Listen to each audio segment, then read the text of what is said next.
바랍니다. 오늘 본문의 말씀을 보면 이렇게 시작을 하고 있어요. 그 아이들이 장성하매라는 말입니다. 25장 19절부터 이제 26절까지 말씀 보면 이제 창세기가 아브라함 에피소드에서 이삭의 에피소드로 넘어가고 있습니다. 그리고 이삭의 에피소드가 시작되는 이야기는 이삭과 리브가를 통하여서 쌍둥이 아들이죠. 에서와 야곱이 태어났다는 거예요. 자, 그런데 오늘 본문의 말씀이 이렇게 시작해요. 그 아이들이 장성하였다는 거예요. 자, 이 아이들이 자라서 이렇게 되었습니다. 27절 가운데 보면 그 아이들이 장성함에 에서는 익숙한 사냥꾼이었으므로 들사람이 되고 야곱은 조용한 사람이었으므로 장막에 거주하였다. 에서는 그 외모를 따라서 이름이 지어졌잖아요. 전신이 붉고 털이 많고 그래서 에서라는 이름이 지어졌고 야곱은 형의 발 뒤꿈치를 잡고 태어났어요. 그래서 그 이름을 야곱이라고 지었는데 이 아이들이 자랐는데 모습 보니까 그 이름하고 비슷해요. 삶이. 에서는 익숙한 사냥꾼이 되어서 들사람이 되었다. 그리고 야곱은 조용한 사람으로 자랐고 장막에 거주하였다. 자, 이제 이 두 인물의 삶이 좀 보이는 것 같죠? 자, 그런데 오늘 문제는 이것입니다. 28절 보니까 28절 같이 한번 읽어봅시다. 이삭은 에서가 사냥한 고기를 좋아하므로 그를 사랑하고 리브가는 야곱을 사랑하였다. 네, 가정이 이렇게 편이 둘로 갈라졌어요. 부모님이 자식들을 편애합니다. 아버지는 누구를 사랑합니까? 에서를 사랑해요. 이유가 있죠. 왜 사랑하죠? 사냥한 고기를 갖다 주니까. 자, 그런데 엄마는 누구를 사랑합니까? 야곱을 사랑하였더라. 근데 이유가 뭐죠? 자, 오늘 본문 속에서 이게 빠져 있어요. 어머니 리브가가 이삭을 사랑하는데 이삭을 왜 사랑하는지, 아버지가 그 에서를 사랑하는 이유는 이야기하는데 어머니 리브가가 아들 야곱을 편애하는 이유를 오늘 보여주지 않고 있습니다. 이유가 무엇일까요? 우리도 아이들을 키우면서 이런 생각을 하는 것 같습니다. 자, 어떤 아이는요, 능력도 탁월하고 이 아이가 친구들과도 잘 어울려 지내고 자기 할 일을 알아서 잘하는 아이가 있는 반면에 어떤 아이는 조용하고 혼자 있기를 좋아하고 이 아이에게는 별로 능력이 좀 없어요. 그러니까 이 아이를 보면 왠지 좀 마음이 더 쓰이게 되고 이런 경우들이 있죠. 요즘 제가 TV 프로그램 별로 보지 않는데 챙겨서 보는 프로그램이 하나가 생겼습니다. Sing Again이라는 그런 프로그램인데 이것을 보는 이유는 출연자 가운데 한 명이 우리가 잘 알고 존경하는 어느 목사님의 아들이에요. 자, 그런데 그 친구를 바라보고 있으면 그 목사님과 사모님이 이 아들을 키우면서 엄청 힘들었겠다는 생각을 합니다. 왜냐하면 세상적으로 너무 끼가 많아요. 야, 진짜 힘들었겠다. 그런데 또 이 아이가, 이 아들이 그 Sing Again에 출연해서 노래를 부르고 하는 것을 보면 마음 한편에서는 또 안도감이 찾아와요. 자라는 과정에서 부모님의 속을 태웠던 이 아이도 또 하나님께서 쓰실 때는 자신의 길을 마음껏 세상 가운데 드러내고 하나님이 주신 그 은사와 달란트들을 이렇게 사람들에게 드러내 보여줄 수 있구나. 자, 그러면서 자연스럽게 고개를 돌리며 저희 집 아이들을 바라보게 되죠. 그러면서 마음으로 이렇게 이야기를 합니다. 그래, 괜찮아. 어쩌면 이 아이들 중에도 또 저런 아이가 하나 나올지도 몰라. 그러니까 좀 속을 태우고 또 염려가 되고 해도 괜찮다라고 하는 그런 안도감을 좀 갖게 되는 것 같습니다. 자, 그럼에도 불구하고 때로는 이 아이들 가운데 어떤 아이들은 짠하고 또 부모의 마음속에 염려가 되는 일들이 있을 때가 있죠.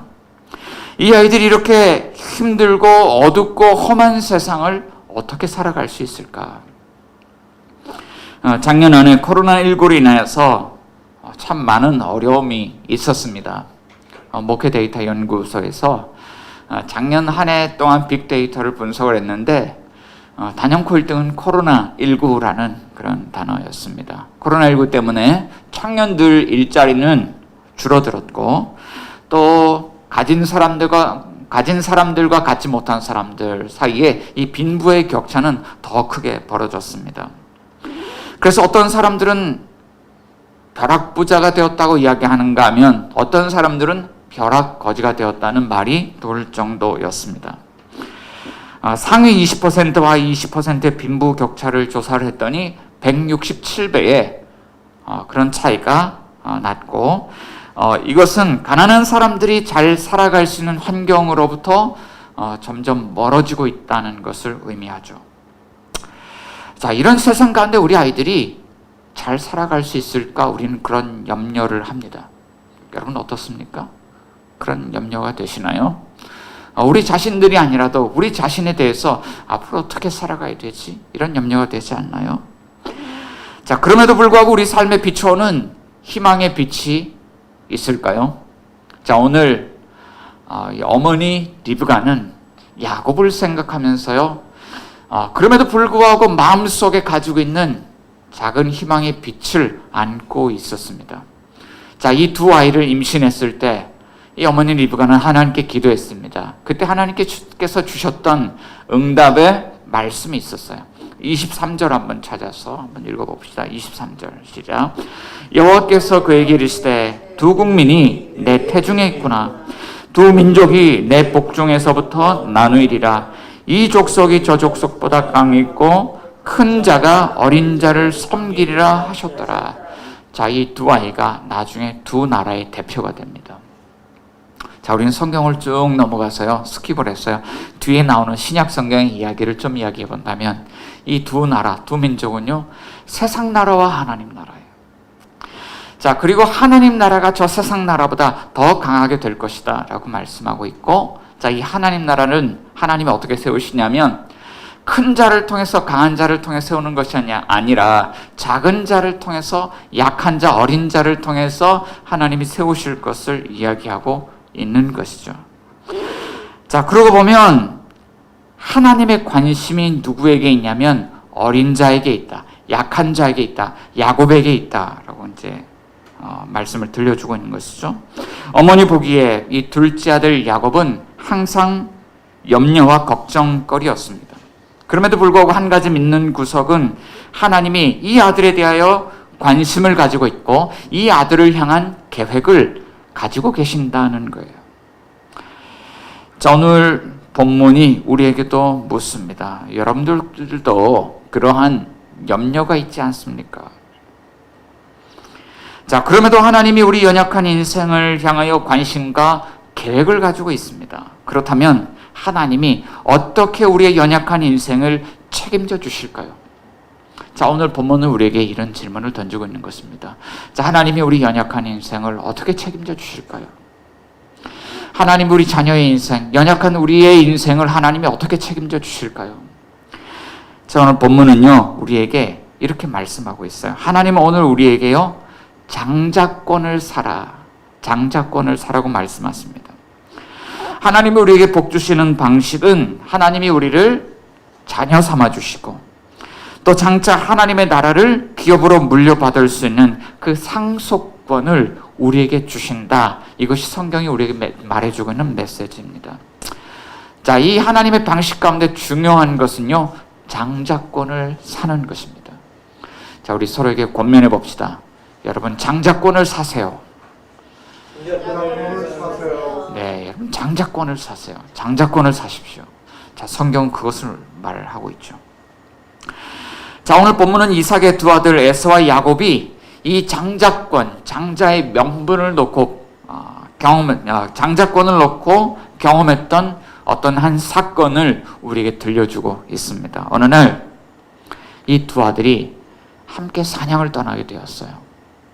자, 그런데 늘 그래왔듯이 사냥을 나가면 이 두 아들의 역할이 나눠져 있었습니다. 익숙한 사냥꾼이요, 들사람으로 자랐던 에서는요, 활과 화살을 가지고 사냥을 하러 나갑니다. 자, 그러면 작은 아들 야곱은 텐트를 치고 그곳에서 음식을 준비하면서 사냥한 그 고기로 음식을 만들 그런 준비를 하죠. 그래서 이 두 아들의 역할들이 나뉘어져 있었습니다. 자, 그들은 여느 날과 같이 에서는 사냥을 하러 나가고 야곱은 텐트를 치고 그곳에서 요리를 준비하고 있었습니다. 하지만 그날따라 사냥꾼 에서의 손에 사냥감이 잡히지를 않았어요. 그는 온 힘을 다해서 들짐승들을 쫓아다녔지만 결국 빈손으로 돌아왔습니다. 그는 너무 지쳤습니다. 그는 너무 피곤했습니다. 그는 너무나도 허기가 졌습니다. 그에게는 당장 에너지를 채워줄 어떤 먹을 것이 필요했습니다. 자, 그런데 그가 텐트로 돌아왔을 때 그의 눈앞에는 그의 식욕을 자극하는 맛있는 음식이 준비되어 있었습니다. 얼마나 맛있어 보이는지. 에서는 그 음식을 보자마자 동생 야곱에게 그 음식부터 요구합니다. 야곱아, 내가 배고파 죽겠다. 나에게 그 붉은 것을 좀 먹게 해다오. 원어 성경을 보면 개역 성경보다 훨씬 더 실감나게 표현하고 있습니다. 나에게 그 붉은 것을 이라고 하는데 원문에서는요 2번 반복하면서 이야기합니다. 야곱아, 그 붉은 것을 나에게 좀 먹게 해다오 라고 이야기를 합니다.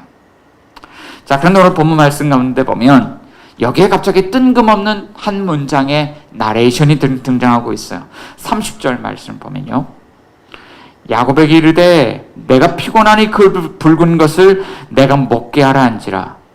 그런데 이렇게 이야기를 해요. 그러므로 에서의 별명은 에돔이더라 라고 이야기를 하죠. 왜 갑자기 에서의 별명을 언급하고 있는 것일까요? 자, 나레이터가 해설을 하면서요, 그러므로 에서의 별명은 에돔이더라 라는 이야기를 해요. 에돔이라고 하는 것은 훗날 에서의 자손들이 살아가게 되는 세일 지방의 지명이 되기도 합니다. 자, 그렇지만 이 에돔이라는 단어는요, 원형을 보면 이것이 불다라는 뜻의 단어거든요. 그러니까 지금 이 문장은 에서의 별명이 불다라는 의미를 가진 에돔이라는 별명이라는 것을 강조하고 있고요. 지금 이 단어는 이 둘 사이에 어떤 경쟁이 펼쳐지고 있는지 본문의 숨은 의도를 우리에게 드러내고 있는 그런 표현입니다. 오늘 본문 안에서 강조하고 있는 어떤 하나의 그림은 이것입니다. 사냥이라는 이미지죠. 지금 들에 나가서 막 활을 쏘면서 사냥을 하고 있는 이미지. 그런데 실패하고 돌아왔어요. 자, 그런데 여기서 사냥과 발음이 비슷한 몇 개의 단어들이 등장합니다. 사냥이 차이드라는 단어인데 나지드, 야제드, 그래서 이 사냥과 발음 비슷한 단어들을 사용을 하면서 지금 야곱도 무언가 에서와 비슷한 일을 하고 있다는 것을 이야기를 하죠. 자, 그 비슷한 단어들을 찾아보니까 죽이라는 단어가 있고요, 쏘었다라는 단어가 있어요.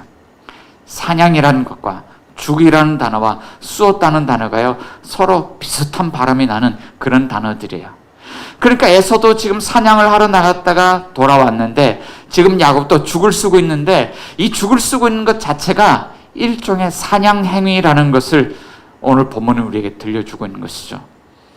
자, 그러면 야곱이 무엇을 사냥하려고 할까요? 여기서 죽을 갖다가 이 에돔이 에서가 돌아와서 표현하는 그 표현이 있어요. 그 붉은 것을 나에게 먹게 해다오. 그 붉은 것이 뭡니까? 바로 에돔이라는 이름이잖아요.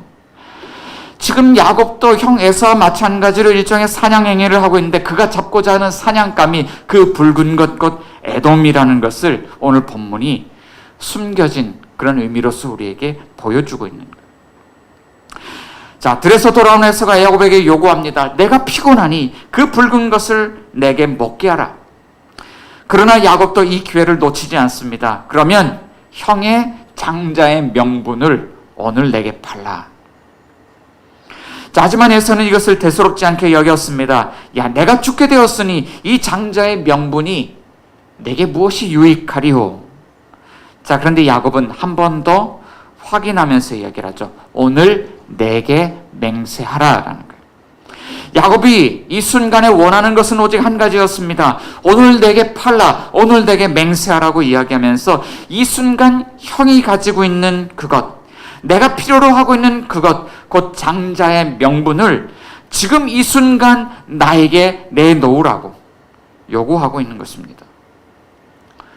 여러분, 장자의 명분이 무엇이길래 야곱이 이토록 그 장자의 명분을 집요하게 얻어내려고 하는 것일까요?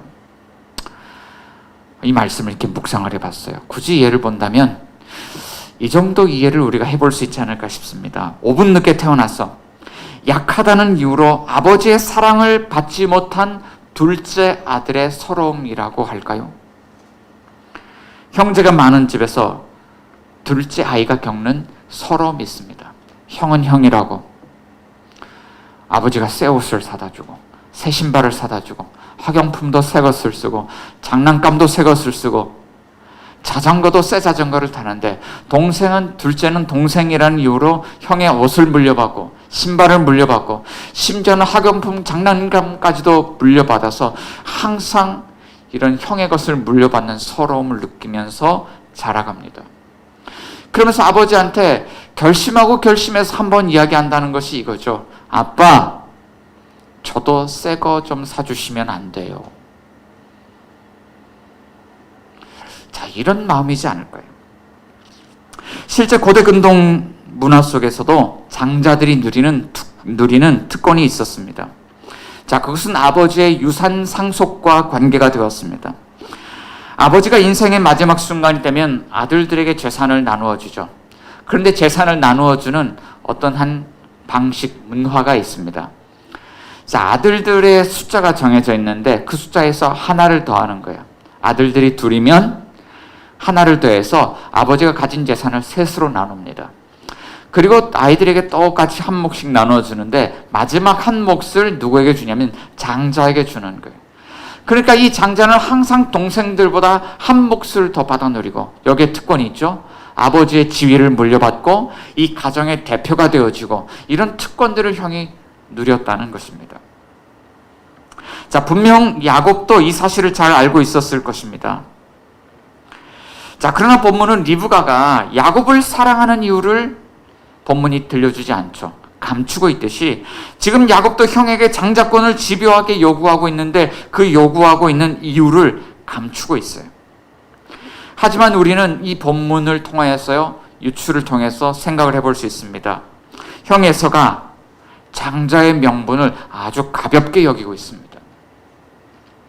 그리고 야곱도 팥죽 한 그릇에 그 장자권을 살 수 있다고 생각을 하죠. 자, 그래서 야곱이 얻고자 했던 이 장자의 명분, 장자권이라고 하는 것은 형이 동생들보다 한 몫을 더 받아가는 그런 물질적인 어떤 특권이 아니라 영적인 것이구나라는 것을 알 수 있어요. 그것은 어머니 리브가가 어릴 적에 기도하면서, 뱃속에 아이들이 있을 때 기도하면서 하나님께 응답으로 받았던 말씀에 관한 것이었어요.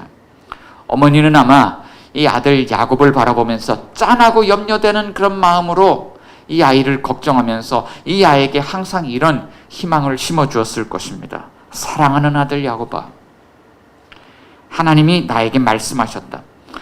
두 국민이 내 태중에 있고 두 민족이 서로 나누이리라. 이 족속이 저 족속보다 강하겠고 큰 자가 어린 자를 섬기리라. 야곱아, 하나님은 너를 향한 특별한 계획을 갖고 계신단다. 잊지 말고 이 사실을 꼭 기억하렴. 자, 어머니는 어렸을 때부터요, 이 아이에게 그런 하나님의 희망의 메시지를 계속 들려주었을 거예요. 지금 야곱이 하고 있는 일은 바로 이것입니다. 하나님이 영적인 복과 은혜를 주신다고 약속했는데 그 약속을 이렇게 해야 얻는다고 생각하는 거예요. 형 에서로부터 장자의 명분을 받아내면 아마도 하나님이 그 복을 나에게 주실 거야 라고 생각하고 있다는 거예요. 자, 그러고 보면요, 하나님 나라를 상속받는데 아주 구체적이진 않지만 어렴풋하게, 아주 그림자를 보듯이, 안개 속에서 무언가 실체를 어렴풋하게 바라보듯이 야곱이 그 은혜를 받는 방법을 이렇게 바라보고 있는 거예요. 아, 장자권을 얻으면 하나님이 아브라함이 이삭에게 복을 주셨듯이 이삭으로부터 내려오는 그 복이 나에게 오겠구나. 장자권을 얻어야 되겠다고 생각하고 있는 거예요. 자, 그러고 보면 이것은 우리의 신앙생활의 열심이 어떤 방식으로 우리를 통해서 드러나는지를 보여줍니다. 신앙생활을 하는 그리스도인들이 이런 것에 관심을 두고 살아갑니다. 어떤 사람들은 이 세상 속에서의 물질적인 복과 은혜를 추구하면서 살아가는 반면에 또 어떤 사람들은 하나님이 주실 영적인 복과 은혜를 추구하면서 살아가는 것입니다. 창세기의 메시지는 이것을 담고 있습니다. 비록 하나님이 만드신 이 피조 세상이 아담의 원죄로 인하여서 타락하고 사망의 저주 아래에 갇히게 되었지만 그럼에도 하나님은 이 세상 가운데 한 사람으로 말미암아 열방을 구원하시려는 그 계획을 가지고 있죠. 그것이 바로 하나님이 세우시고자 하는 하나님의 나라요, 자기 백성들에게 주시고자 하는 복인 것인데, 자, 사람들이 신앙생활을 하면서도 어떤 사람은 세상 속에서의 물질적인 복 이런 것을 추구하면서 살아가고 어떤 사람들은 하나님이 주실 영적인 복과 그 은혜를 추구하면서 살아간다. 어떤 사람은 세상 나라를 추구합니다. 어떤 사람은 하나님 나라의 복을 추구합니다. 이런 두 가지 삶을 추구하고 살아가는데 이런 삶 속에서 삶의 에너지, 삶의 모습들, 삶의 방식들이 나오게 되더라는 것입니다.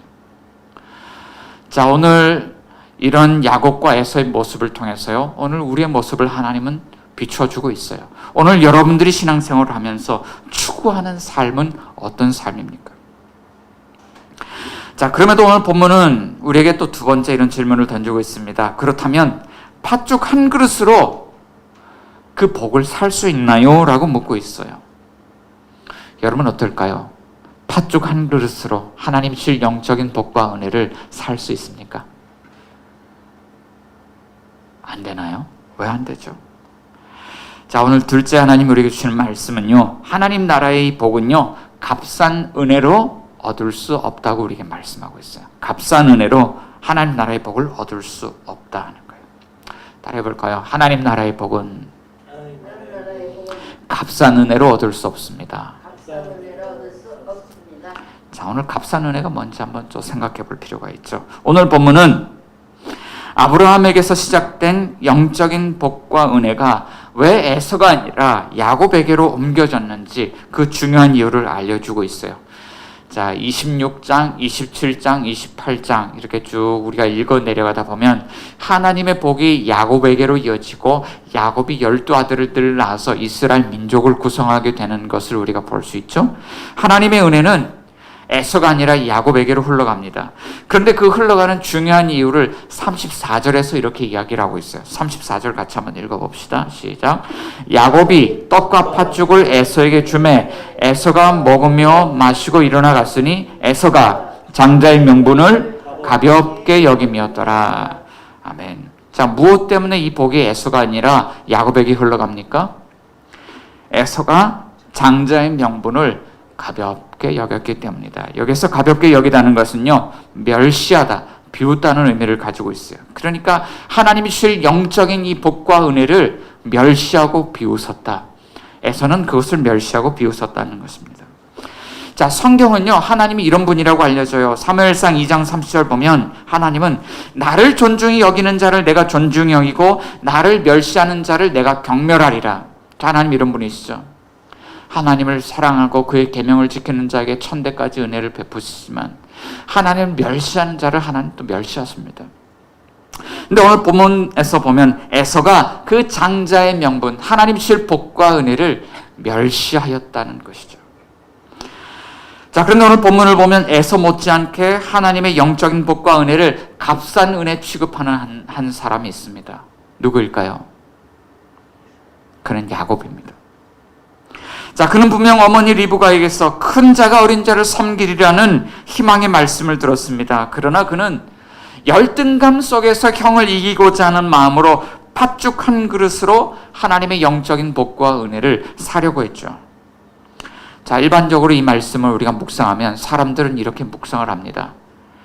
하나님의 영적인 복과 은혜를 가볍게 여겼기 때문에, 멸시했기 때문에 에서가 복을 받지 못하는 것은 당연하지라고 생각을 해요. 자, 그렇지만 영적인 복과 은혜를 얻기 위해서 팥죽 한 그릇으로 장자권을 사려고 했던 야곱에 대해서 묵상하면서, 맞아, 우리도 그 은혜를 얻을 수 있다면 우리도 팥죽 한 그릇으로 그 은혜를 사야만 해. 우리도 야곱과 같이 노력하면 하나님이 그 복과 은혜를 주실 거야. 우리 이렇게 생각을 하죠. 자, 팀 켈러 목사님은 탕부 하나님을 통하여서요, 오늘 우리에게 이런 예화를 들려줘요. 어느 날 예수님이 제자들을 부르셨습니다. 그리고 제자들에게 말씀하셨어요. 나를 위하여 돌을 하나씩 들고 나를 따라오라 라고 말씀하셨습니다. 제자들이요, 돌을 하나씩 주섬주섬 다 들었습니다. 자, 그런데 신리에 밝은 이 베드로는 아주 작은 돌을 하나 들어서 주머니에 넣고 예수님을 따라갔습니다. 그리고 정오 점심때가 되었습니다. 예수님께서 제자들을 앉혀놓고 하늘을 향하여서 돌을 들고 기도하셨습니다. 그랬더니 이 돌이 빵이 되었습니다. 제자들이 가지고 있던 그 돌들도 모두 다 빵으로 변했습니다. 자, 이제 식사를 시작하자. 자, 제자들은 그 빵을 바라보면서 신기하면서 감사하면서 그 빵을 즐거운 마음으로 먹기 시작했습니다. 자, 그러나 베드로의 식사 시간은요, 금세 끝나고 말았습니다. 왜냐하면 가장 작은 돌을 하나 들고 왔기 때문입니다. 베드로는 생각했습니다. 옳거니 이것이구나. 식후에 예수님은 또다시 제자들에게 말씀하셨습니다. 나를 위하여 돌을 하나씩 들고 나를 따라오너라. 베드로가 어떻게 했을까요? 주위를 둘러보았습니다. 그리고 자기가 들 수 있겠다라고 생각하는 가장 큰 돌을 하나 집어들었습니다. 낑낑낑낑 대면서요, 그 돌을 들고 예수님을 따랐습니다. 그러자 저녁 시간이 되었습니다. 그리고 그곳에는 강이 하나 흐르고 있었습니다. 이제 예수님께서 말씀하십니다. 너희가 들고 온 돌을 강에 던져라. 그리고 다시 너희는 나를 따르라고 말씀하셨습니다. 이때 제자들은 당황한 듯 예수님을 바라보았습니다. 그러자 예수님께서 제자들을 돌아보시며 말씀하셨습니다. 내가 누구를 위하여 이 돌을 들고 나를 따라오라고 하더냐? 너희는 지금 나를 위하여 그 돌을 들고 따라온 것이 아니라 너희를 위하여 그 돌을 들고 따라왔구나. 주님이 그렇게 말씀하셨어요.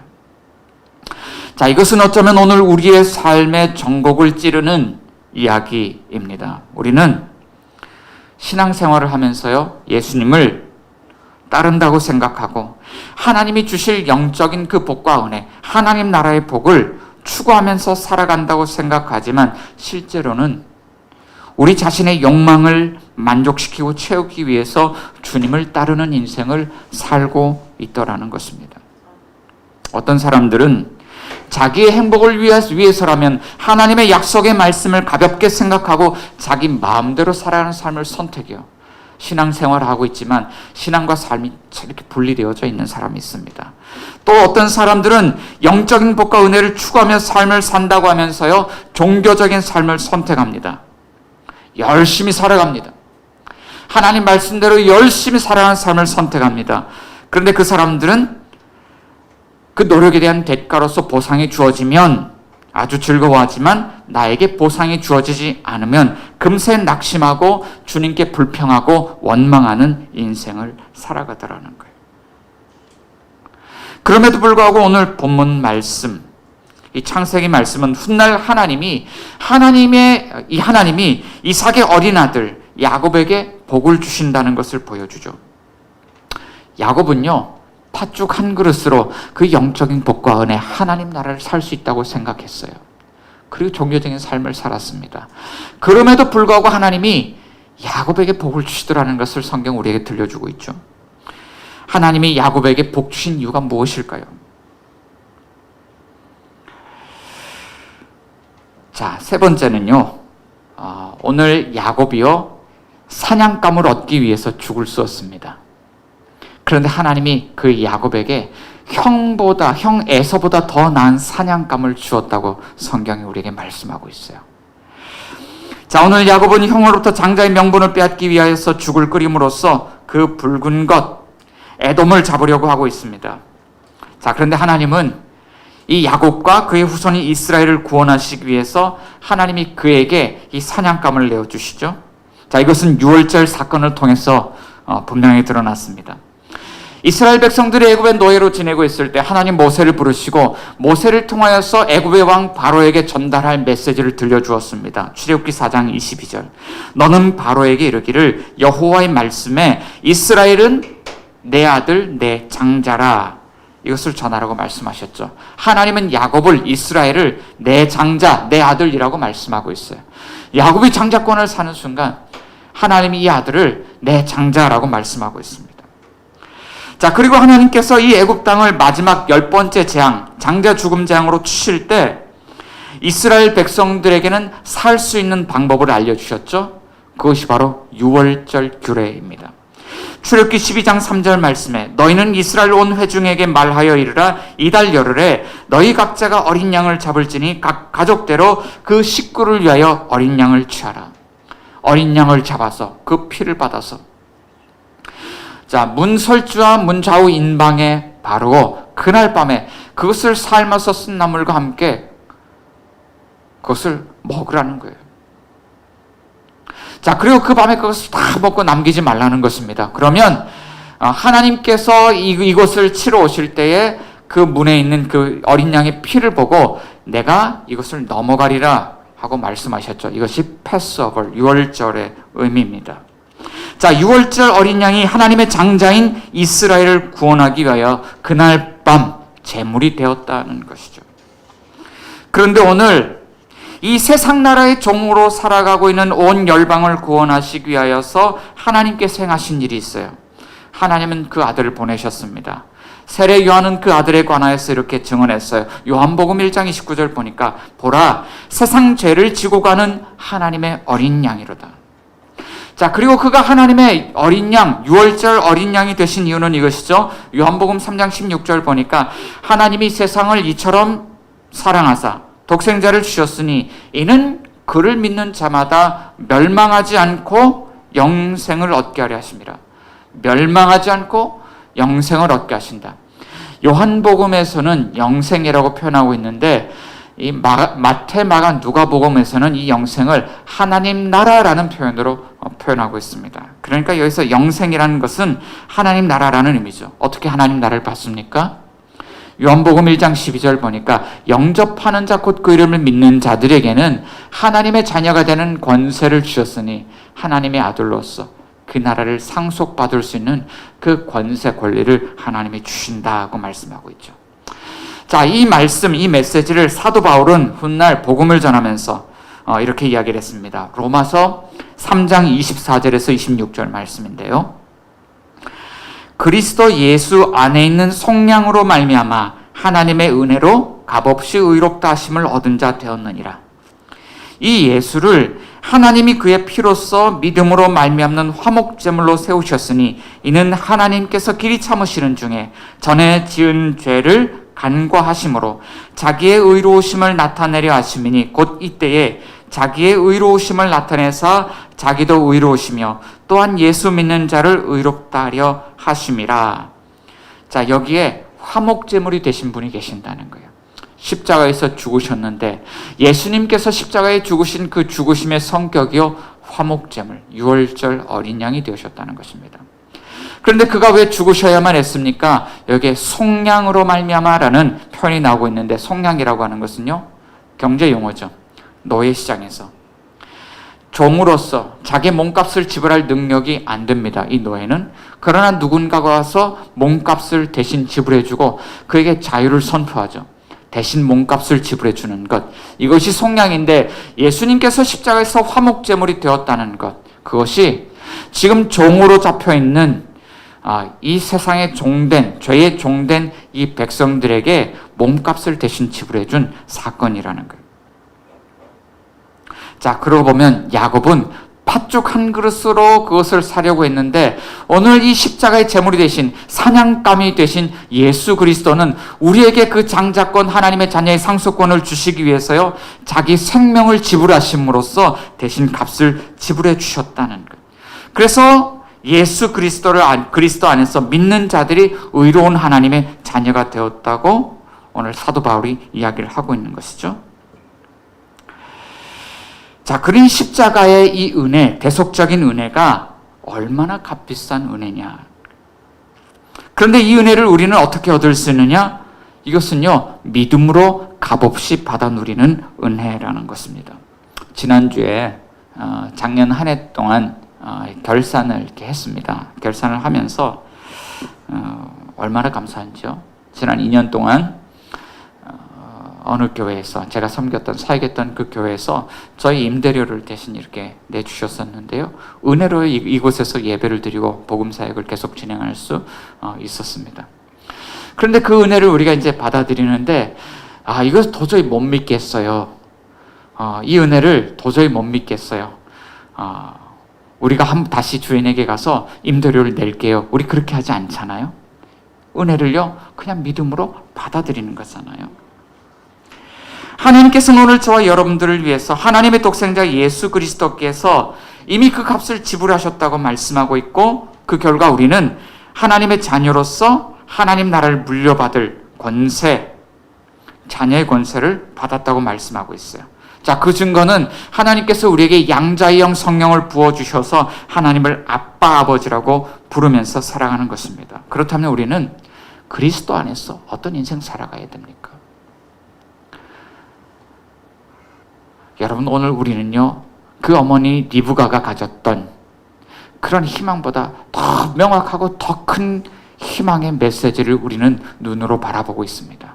그것은 하나님께서 이 어린 자를 세우셔서 큰 자가 어린 자를 섬기게 하겠다는 것. 이것보다 더 확실한 은혜죠. 예수 그리스도의 십자가의 그 은혜를 통해서 우리를 위하여서 이미 값이 지불되었고 우리에게 하나님 나라가 약속되었다는 거예요. 이 메시지를 통해서 하나님 오늘 우리에게 이렇게 말씀하십니다. 사랑하는 내 아들 내 딸들아, 너희는 내 사랑한 자녀들이다. 낙심하지 말아라. 염려하지 말아라. 예수 십자가의 은혜를 굳게 붙들고 하나님의 자녀로 살아가라 라고 우리에게 말씀하고 있는 것이죠. 사랑하는 뉴시티교회 성도 여러분, 낙심되고 염려되는 일들이 있습니까? 비록 삶의 상황들이 힘들고 어렵지만 하나님의 자녀로 살아가면서요 예수 십자가의 은혜를 굳게 붙들고 하나님 주신 은혜를 날마다 누리며 살아가는 저와 여러분들이 되실 수 있기를 주의 이름으로 축원합니다. 아멘. 이 시간 같이 한번 기도합시다.